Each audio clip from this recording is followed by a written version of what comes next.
নমস্কার, জয় মা তারা। আজকে যে রাশিটি নিয়ে আলোচনা করব, মেষ রাশি। আমরা বিগত ইংরেজি মাসের মিডিল থেকে অর্থাৎ মাঝখান থেকে পরের মাসের ইংরেজি মাসের ঠিক মাঝখান পর্যন্ত আমরা একটা ছোট্ট প্রেডিকশন আপনাদেরকে দিই, আপডেট যেটা বলুন না কেন। আর এই মাঝামাঝি সময়ের বাংলা মাসের একটা মাস কিন্তু পড়ে, সেটা হচ্ছে ভাদ্র মাস। তো আজকে যে বিষয়টা নিয়ে বলবো, এই ভাদ্র মাস আপনাদের জন্য কেমন যেতে চলেছে সেই বিষয় নিয়ে বলবো। অর্থাৎ 16ই আগস্ট থেকে 16ই সেপ্টেম্বর পর্যন্ত মেষ রাশি কেমন চলবে। তো প্রথমে শুরুতেই বলবো, ভালো মন্দ সব রকম নিয়েই থাকবে এবং চিন্তা টেনশন এগুলোও থাকবে। অনেক কিছু সমস্যাও কিন্তু আপনাদের সমস্যার সমাধানও হতে চলেছে পারিবারিক বিষয়ের দিক থেকে।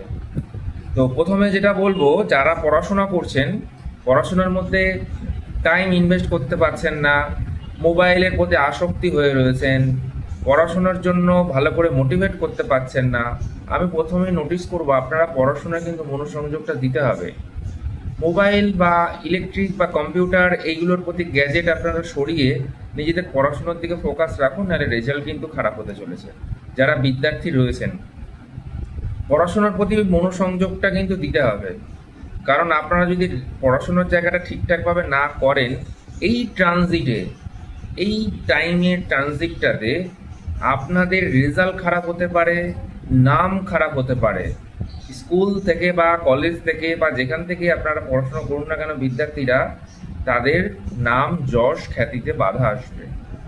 এবার চলে আসবো যারা চাকরির জন্য চেষ্টা করছেন, দীর্ঘদিন ধরে চাকরির জন্য চেষ্টা করে যাচ্ছেন, কিন্তু কিছুতেই সুরাহা হচ্ছে না, মন ভেঙে যাচ্ছে। এত ভালো পড়াশোনা করেও কিন্তু কিছু হলো না।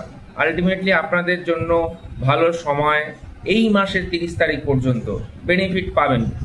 তবে হ্যাঁ, যারা চাকরি করছিলেন, নেক্সট প্রমোশন হবে কিনা, বা অনেকের কাছে প্রশ্ন ছিল যে অনেক দিন ধরে ওয়েট করছি, স্যালারি ইনক্রিমেন্ট হচ্ছে না, ইনক্রিমেন্ট থেকে বড় কথা হলো প্রমোশন নেই, জবে স্যাটিসফ্যাকশন হচ্ছে না। তবে আমি একটা কথা আপনাদেরকে এইটুকু বলতে চাই, যদি আপনারা জবের জায়গা থেকে কিছু পরিবর্তন আনতে চান, যদি মনে করছেন যে এইখানে আমার থেকে ঠিক ভালো লাগছে না, তাহলে আপনারা সেপ্টেম্বরের আগেই চেঞ্জ করার জন্য প্ল্যানিং করতে পারেন।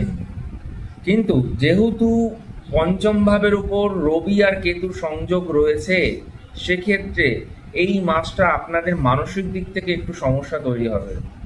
আর যারা বিবাহিত জীবনের সঙ্গে রয়েছেন, আশা করছি আগামী 2রা সেপ্টেম্বরের পর থেকে বিবাহিত জীবন খুব ভালো হবে। একটু খোলামেলা হাজব্যান্ড ওয়াইফ কথা বলুন, সম্পর্ক অনেক ভালো হয়ে যাবে।